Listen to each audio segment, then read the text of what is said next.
how much energy within you? So this is simple question, but anytime you ask yourself, maybe not. This is the time to answer that question. This is the time to explore how much energy possess within yourself. So when you are low, when you are very much low, try to think about it. It will help you to understand what exactly you are and what kind of energy you are possessed with. So let's find out what is the energy within you. Okay? For example, you are burning wood. So what will happen? What will happen exactly? When you are burning the wood, in that process we can observe many things. Fire is a combination of chemical elements, right? So ash will be remain. So in that process we can observe water, some amount of water, carbon dioxide, oxygen, carbon, so many chemical elements we can find it out. So what exactly we are doing? When we are burning something, when we are burning wood, the wood transformed into some form of energy. In this case, fire is one kind of energy, right? So what exactly we done? We are simply transforming wood into some form of energy, but we can't destroy something in universe. Only with that, anything in our universe will be transformed one state to another state, one form to another form, right? So even we are burning wood, the wood transformed into different kinds of forms of elements. Fire, ash, the fire contains different kinds of chemical bonds, chemical elements. So wood transformed into different kinds of forms, right? So wood transformed into one kind of energy, that is called fire, right? So not only wood, you take anything in our universe, we can't destroy them. Only the object will transform into another object and some energy. So energy plus those objects, if you sum up, it is equal to the initial state of the object. So when you are burning wood, we can clearly observe the wood becomes turned into some kind of form of energy plus some other elements, right? So in this process we are able to transform wood, the physical wood, into some kind of energy, right? But in reality, two things, many major important points. We can't destroy something within our universe. It only we can transform one object to another state, and why in that process we can observe different kinds of elements, and we will observe some form of energy also will come. We can see in some cases, right? So we have different kinds of known forms of energies. Those are electrical, nuclear, thermal, chemical, mechanical. So these are the forms of energy. These known energies can be identifiable when one object transforms into another state. In our previous case, when wood is transforming into some energy and some chemicals, we can observe one of the forms of this energy. So, as I said earlier, we can't convert, as of now known technology, we can't convert some object into completely energy. So every object will contain some energy, but to harvest that energy, as of now we doesn't have the technology, or our known knowledge is not sufficient to harness the entire energy in one object. So in our previous case, when we are burning the wood, the entire wood won't transform into energy, but some of the wood mass will transform into energy. So I will explain you what is meant by mass. We will try to understand deeply. So we can't transform as of now the complete mass of an object to energy. We can't do it. You are burning wood, we will get some energy. We will measure that in this unit, Joule. Joule. So what is meant by Joule? In front of you, if you have some object, to push that object 1 meter, you require some amount of power or energy. So that amount of power we will call energy, we will call it as, measure it as joule, 1 joule. So if you have 1 joule of unit energy, you can push one object meter. 1 meter you can push with 1 joule of energy. Know what is meant by inertia. This was proposed very long back ago by our scientists. For example, here in this case, we have two objects. One is a static car and second object is a moving car, right? We have two cars in our screen. One is static and one is in running condition.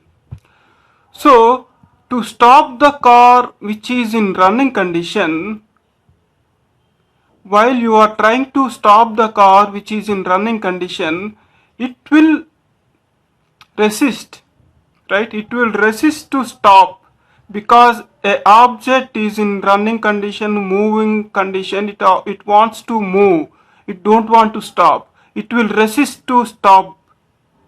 So that resistance level we will call it as inertia.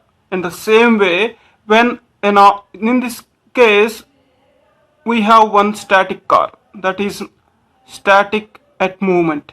So you want to push the car, you want to make it the car as in running condition. To do that, while you apply force on that particular car, it will resist to start, it will resist to change its state of object. This resistance is common to everything in our universe. This phenomena we will call it as inertia. So now we learned the forms of energy and what is meant by inertia. Now we need to know two other words. One is mass and another one is weight. These two are not same. Basically, weight and mass are not same in any case. So both are completely different. Okay, you should understand mass and weight are completely different. So what is the difference here? The crucial point is gravity.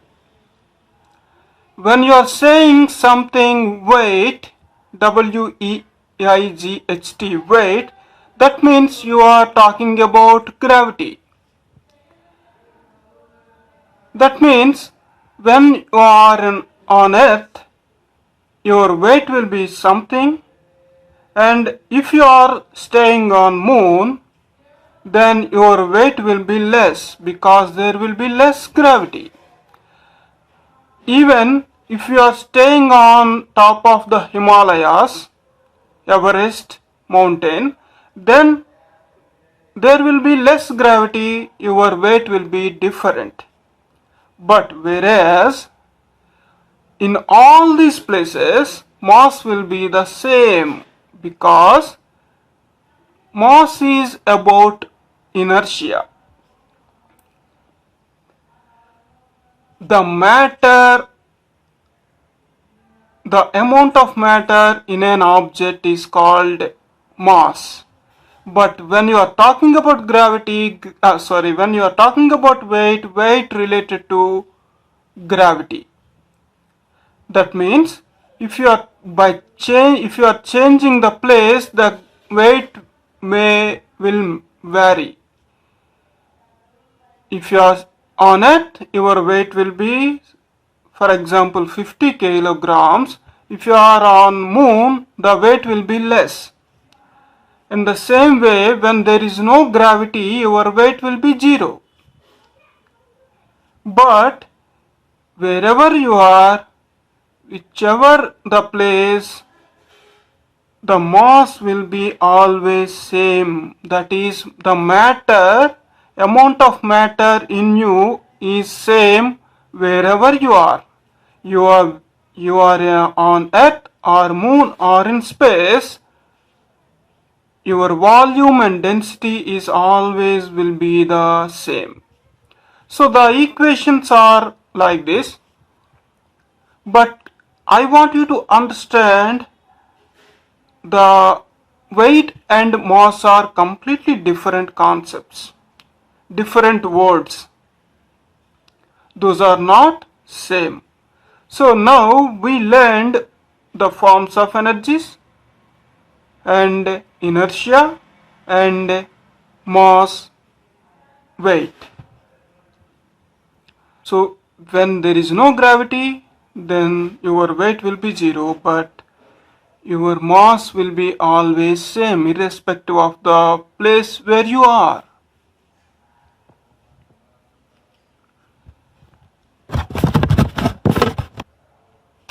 One gram of TNT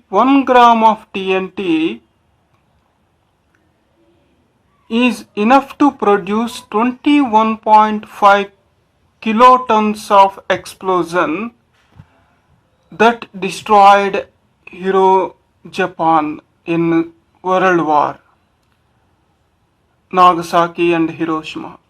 So when 1 gram of mass, if you have 1 gram of mass, and if you can convert that 1 gram of mass completely as energy, then you will get a lot of, you can't even imagine the amount of energy it will produce, even 1 gram of mass. So this is the crucial point I want you to understand. So the mass is common for every object in universe. Every object will contain mass.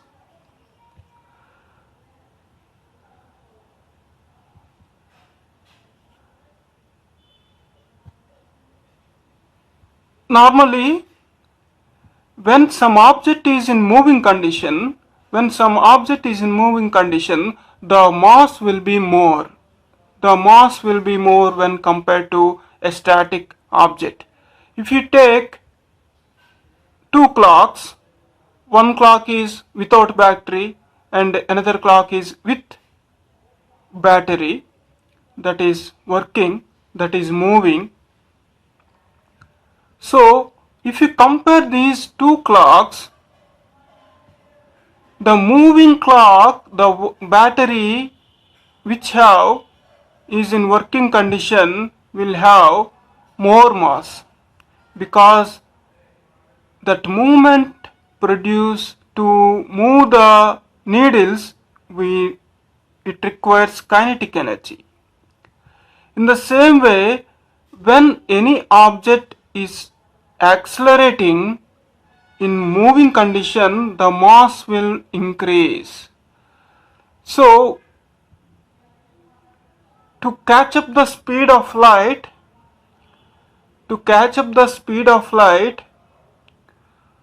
if some object is trying to catch up the speed of light, when it is accelerating its movement, automatically it will increase, the object mass will increase very huge, and to reach the speed of light, the object will become infinity amount of mass. That's the reason we can't reach the speed of light. So when object is in moving condition, that movement will adds more mass to the object. So when you have 1 gram of, when you transform 1 gram of mass, it can gives you unimaginable energy, right?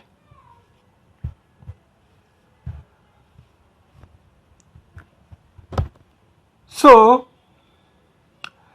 this phenomena, this mass, the mass and energy,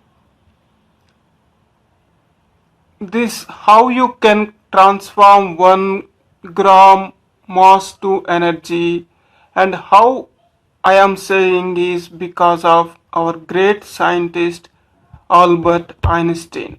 He proposed this equation in 1905. He proposed this equation. This equation is used to calculate the energy within you, not only within you. When you have some mass, then this equation can give you the energy of that mass, vice versa. So here in this equation, E equals to mc square. E is energy. We will measure them in joule as we discussed. M is mass, that we will measure here in kilograms. And C is meant by a constant value. C is speed of light. It is speed of light.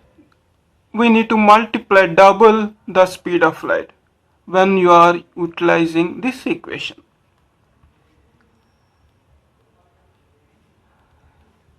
Now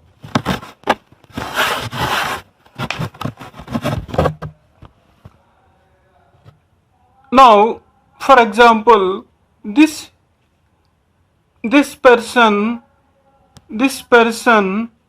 weight is 50 newtons. Okay, for example, this person weight is 50 newtons. That means the mass of this particular person is 50 divided by 9.8. It will gives us 5 point something. So let's imagine this person mass is 5 kgs, kilograms. Okay, this person mass is 5 kilograms. Now we will try to calculate how much energy we can harvest by using this 5 kilograms. How much energy we can produce. If you have some mechanism to convert all entire 5 kilograms into energy, how much energy this person can produce? Let's see.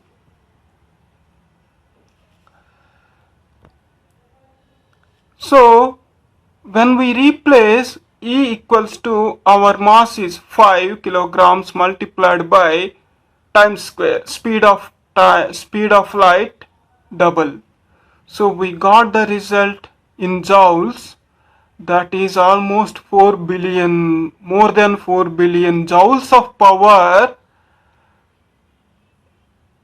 we have now with 5 kilograms of mass. So just imagine what is the power of, what is the amount of energy we have now? This much joules of energy can do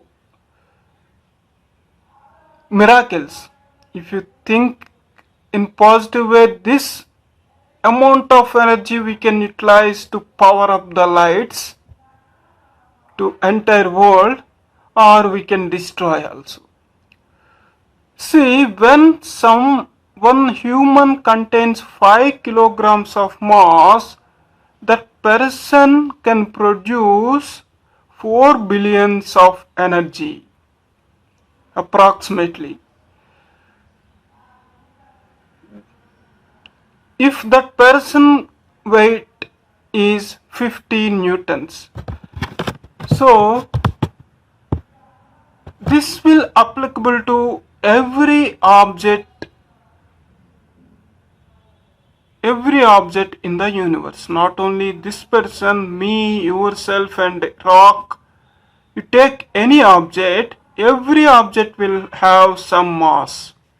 So if you can utilize that complete mass, if you can find a way to transform this complete mass into energy, it will lead to a unimaginable energy. So I hope if your weight is 80 newtons or more than 50 or 25 newtons or 100 newtons or 150 newtons, whatever it is, just calculate, you will know how much energy you have within you. This much amount of energy you can produce. If you are replace your mass in this particular equation, it will show you the energy of how much energy you are possessed and how much energy you can generate. It's unimaginable energy you have within you. Don't be dull or don't give up. You have a lot of energy within you, but the only thing is we should know how to harvest that energy, how to find that energy. That is what we should do. It is not about spiritual thing, it's completely imagination plus maths. That is what Albert Einstein showed us. He imagined something and he made it, he proved that imagination using these equations.